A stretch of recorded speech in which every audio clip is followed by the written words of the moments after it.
If you have diabetes, you've probably been told the same thing for years. Stay away from mangoes. They're too sweet, too much sugar, too risky. And honestly, that advice sounds reasonable. Because when you bite into a ripe mango, it certainly doesn't taste like a blood sugar-friendly food. It's sweet, juicy, almost dessert-like. So when researchers became interested in mangoes, many people assumed they were studying the fruit itself, the sugar, the carbohydrates, the things most of us worry about.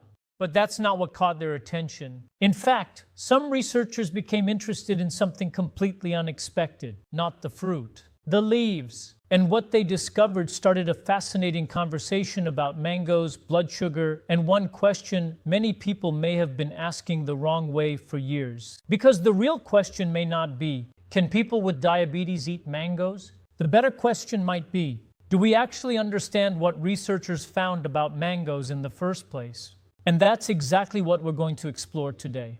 But before we get to the science, let me tell you about James. James is 68 years old.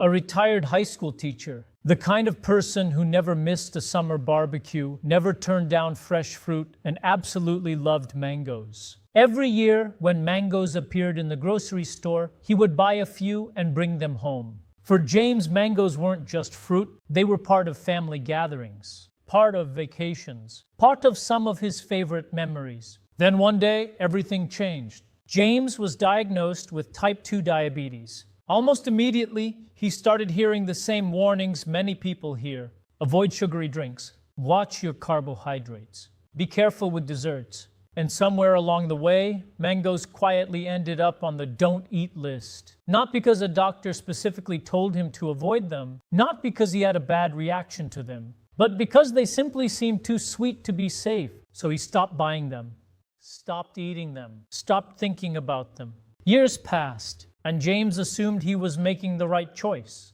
After all, why would anyone with diabetes risk eating something that sweet? Maybe you've had a similar experience. Maybe there are foods you've completely removed from your life because they seem too risky, too sugary, too dangerous for blood sugar.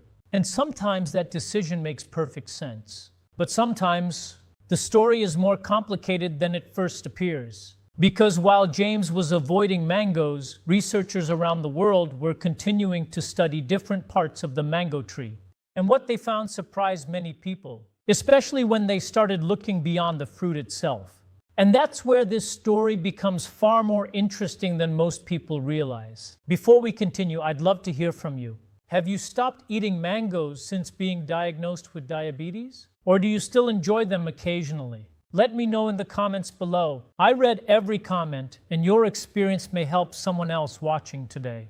Now let's look at what researchers actually discovered when they began taking a closer look at mangoes, blood sugar, and one remarkable natural compound that most people have never heard of. Now here's where the story takes an unexpected turn. Because if you asked most people what researchers would find interesting about mangoes, the answer would probably be obvious. The sugar. After all, mangoes are sweet, very sweet. And for someone living with diabetes, that's usually the first thing that comes to mind. It's certainly what James thought. For years, he assumed the sweetness was the whole story. Sweet fruit, higher sugar. Problem solved. Case closed. But researchers weren't satisfied with that answer. Because when they started looking closely at mangoes, they found something interesting. The fruit contained far more than natural sugar. It also contained fiber, vitamin C, natural antioxidants, and a wide variety of plant compounds called polyphenols. Now, that may not sound very exciting, but these compounds caught researchers' attention for a reason. Because for years, scientists have been studying certain plant compounds to understand how they might influence things like inflammation, oxidative stress, and metabolic health. And surprisingly, mangoes contained one compound that kept showing up in research discussions, a compound called mangiferin. Now don't worry about memorizing that name. What's important is why researchers became interested in it. Because what surprised scientists wasn't that mangoes contained sugar. Everyone already knew that. What surprised them was that mango trees contained a compound interesting enough for researchers to keep studying for years. Think about that for a moment. There are thousands of fruits, vegetables, herbs, and plants in the world. Yet researchers continued investigating this particular compound found in mango trees. And that naturally raises a question. Why? What were they seeing that made them keep looking? For James, this would have been a surprising moment because while he was avoiding mangoes year after year, researchers were becoming more interested in the mango tree than ever before.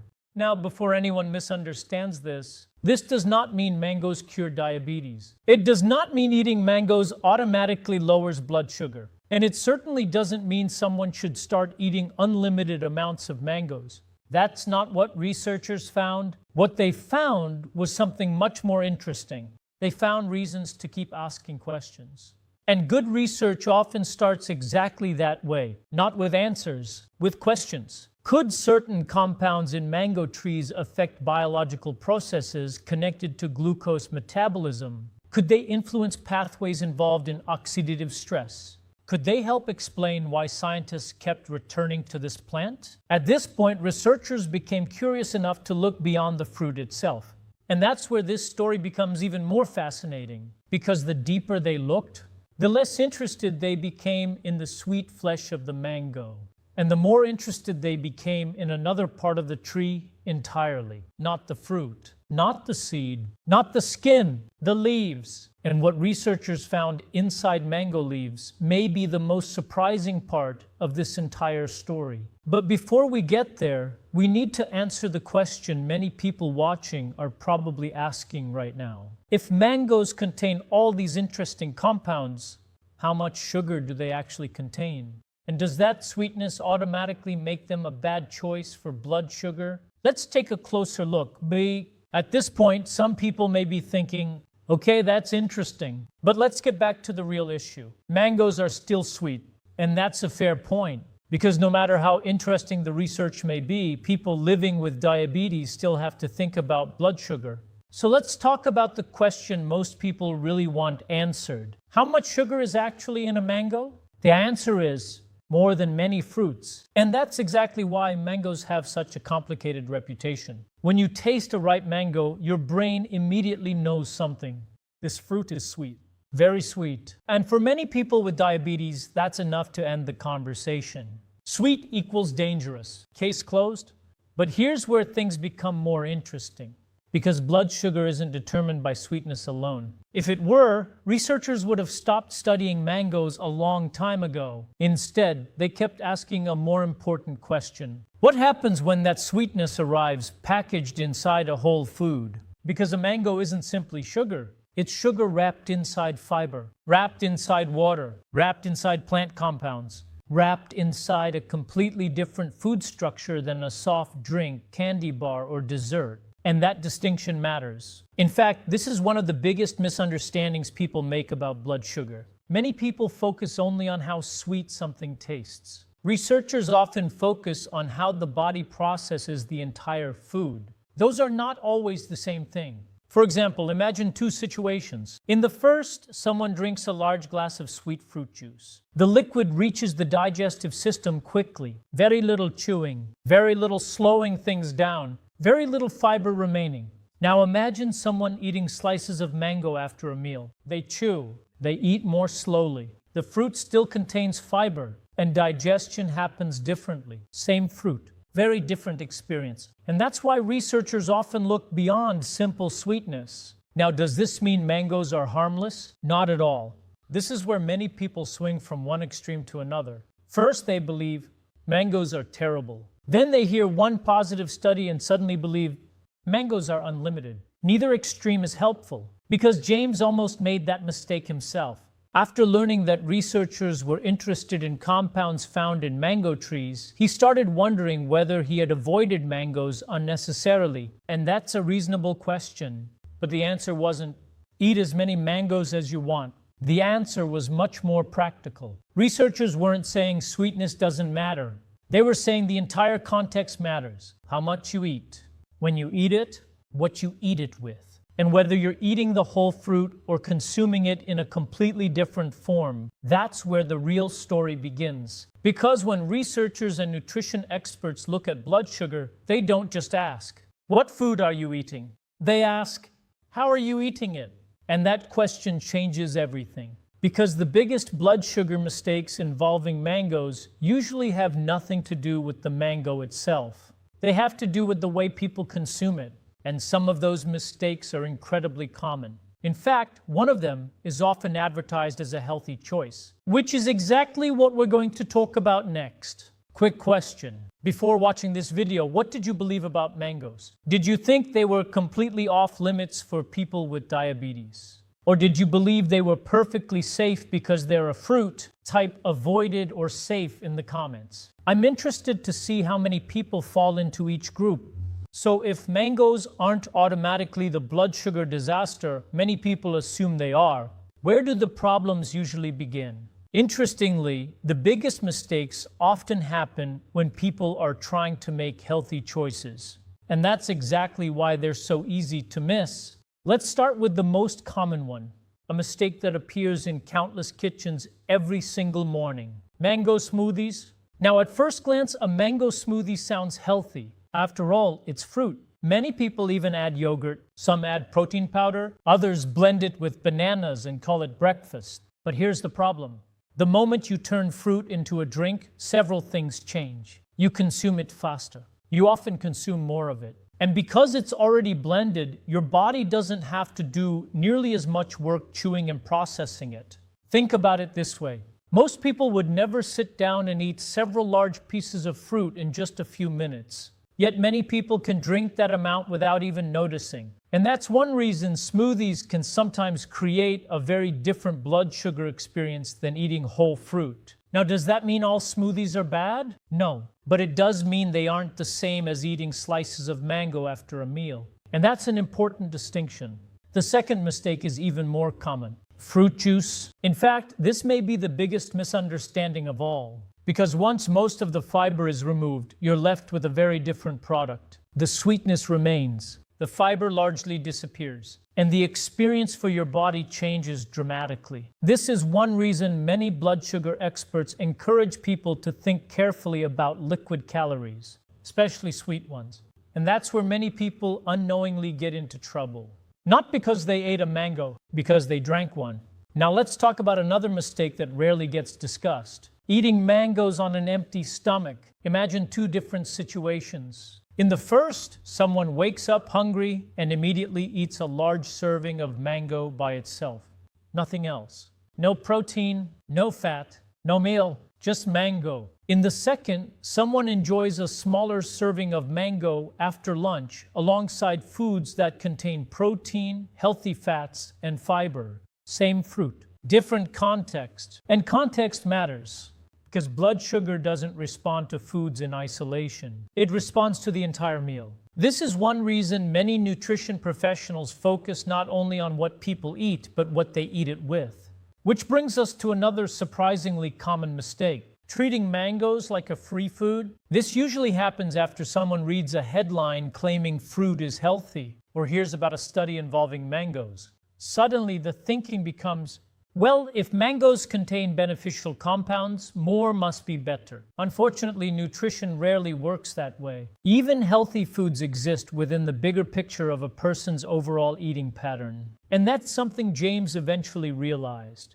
The goal wasn't to fear mangoes. The goal wasn't to eat unlimited mangoes either. The goal was understanding how they fit into a realistic lifestyle. So if I were helping someone manage blood sugar, here's what I would personally focus on. I'd choose whole mango instead of juice whenever possible. I'd avoid treating mango smoothies as a free pass simply because they're made from fruit. I'd pay attention to portion size. And perhaps most importantly, I'd think about what I'm eating with the mango. For example, pairing mango with plain Greek yogurt, or enjoying a small serving after a balanced meal, or combining it with foods that contain protein and healthy fats. Simple decisions. Nothing complicated, nothing extreme, and certainly nothing that requires giving up foods you enjoy forever. But here's where this story becomes even more fascinating, because everything we've discussed so far has focused on the fruit itself. The mango, the sweetness, the fiber, the way we eat it. Yet that's not where some researchers spent most of their attention. Remember that compound we talked about earlier? Mangiferin. As researchers continued studying it, they kept finding something surprising. The highest concentrations weren't attracting attention because of the fruit. They were attracting attention because of another part of the mango tree entirely, the leaves. And what scientists discovered about mango leaves may be the most unexpected part of this entire story. By now, you might be thinking something interesting. If researchers were studying mangoes because of compounds like mangiferin, why did they become so interested in the leaves? After all, most people don't eat mango leaves. Most people have never even seen one up close. Yet when scientists started analyzing different parts of the mango tree, they discovered something that immediately caught their attention. Mango leaves contain significant amounts of mangiferin. In fact, much of the scientific interest surrounding mangiferin didn't begin with the fruit at all. It began with the leaves. And that's where this story takes an unexpected turn. Because while James was avoiding mangoes for years, researchers were spending time investigating compounds found in the leaves of the very same tree. Now let's be very careful here. This is where many internet videos start making claims that go far beyond what the science actually shows.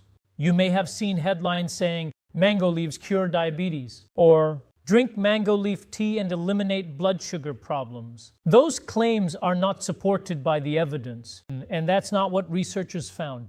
What they found was something much more interesting. Mangiferin appeared to interact with several biological processes connected to glucose metabolism. Researchers became interested in its potential role in areas such as oxidative stress, inflammation, and pathways involved in how the body handles glucose. Now that may sound technical, so let's simplify it. Imagine your body as a busy city. Every day, millions of biological processes are taking place. Researchers became interested in whether compounds like mangiferin might help support some of those systems involved in metabolic health. That's what attracted scientific attention. Not magic, not miracles, not overnight cures, just a natural compound that appeared interesting enough to investigate further. And that's exactly what researchers did. Study after study, year after year, question after question. Not because they had all the answers, but because they believed the questions were worth exploring. And that's an important distinction. Because one of the biggest mistakes people make when reading health headlines is confusing. Scientists are interested with scientists have proven. Those are very different things. At this point, you may be wondering, if researchers became so interested in mango leaves, can ordinary people actually buy them? The answer may surprise you. Today, dried mango leaves, mango leaf tea, and mango leaf extract products are sold throughout the United States. They're available through online retailers, specialty tea companies, herbal supplement stores, and various wellness brands. In other words, this isn't some rare ingredient hidden deep inside a laboratory. Many people have access to it right now. And that's where things become even more interesting. Because once people discover mango leaf products exist, the next question is almost always the same. How do people actually use them? And more importantly, should they? Let's take a closer look. So now we arrive at the question many people eventually ask. If researchers became interested in compounds found in mango leaves, and if mango leaf products are already being sold throughout the United States, should people with diabetes be using them? The answer is more nuanced than most headlines would have you believe. And honestly, that's usually where the most useful information is found.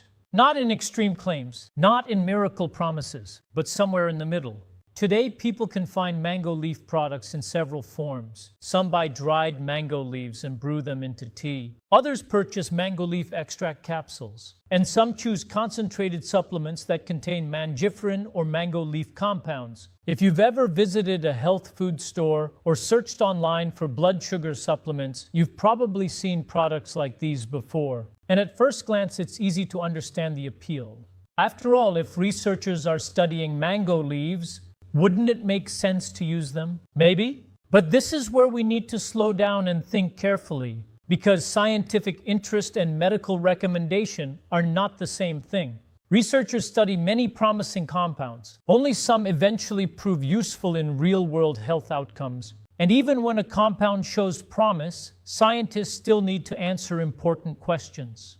How much should someone take? How often? For how long? Who benefits most? Are there situations where it should be avoided? Those questions matter, and many of them are still being studied. That's why most healthcare professionals would not tell someone to replace their diabetes treatment plan with mango leaf tea. In fact, that would be a mistake. But that doesn't mean mango leaf products are uninteresting.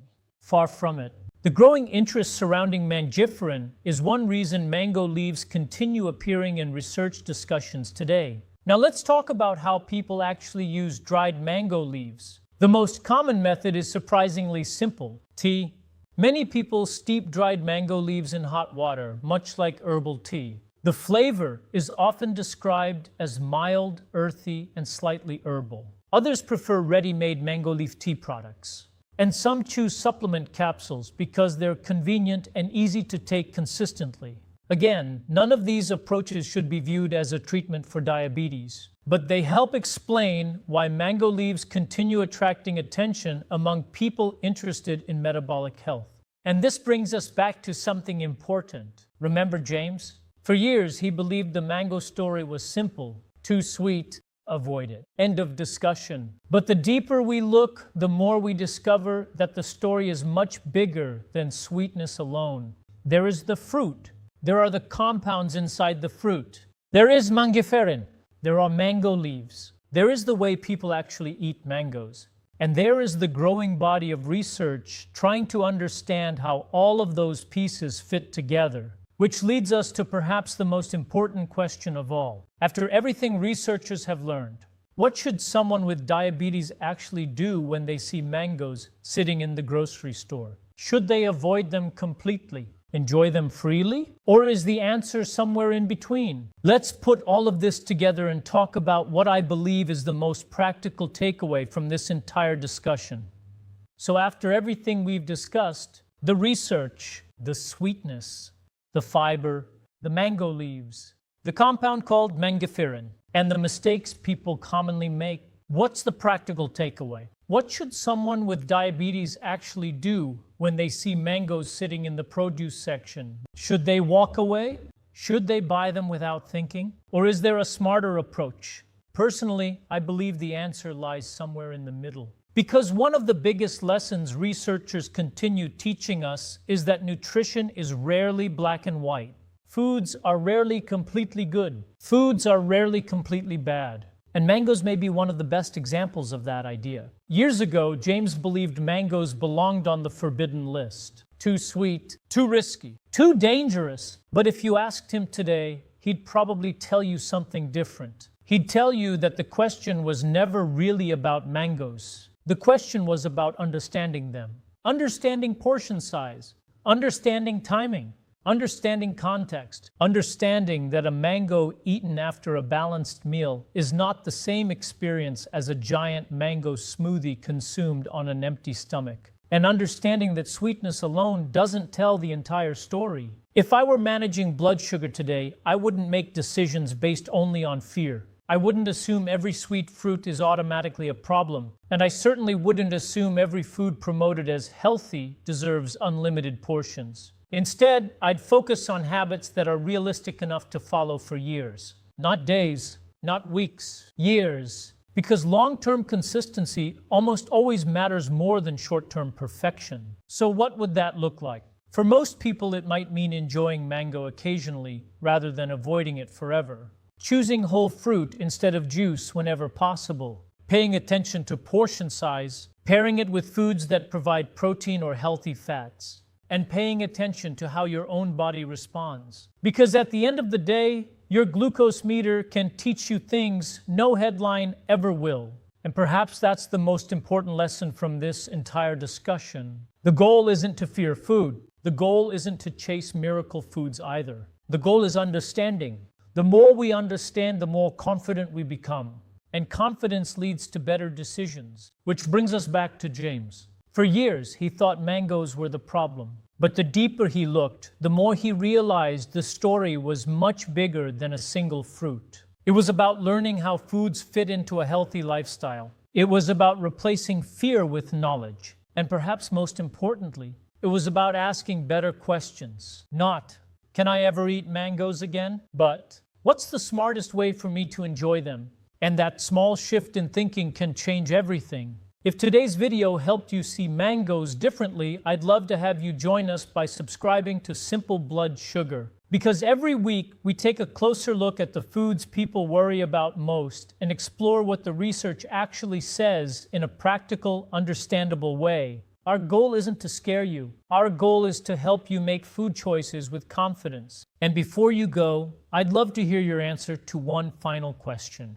Imagine you're standing in the grocery store tomorrow. You walk past the produce section and see a display of perfectly ripe mangoes. What would you do? Would you put a few in your cart? Or would you leave them on the shelf? Let me know in the comments below. I read every comment. And who knows? Your answer might help someone else feel a little more confident about their next grocery trip. If this video helped you see mangoes differently, I'd love to have you join us by subscribing. Because here at Simple Blood Sugar, we're not interested in food myths. We're interested in helping you understand what the research actually says so you can make food choices with more confidence. Thank you for watching, and I'll see you in the next video.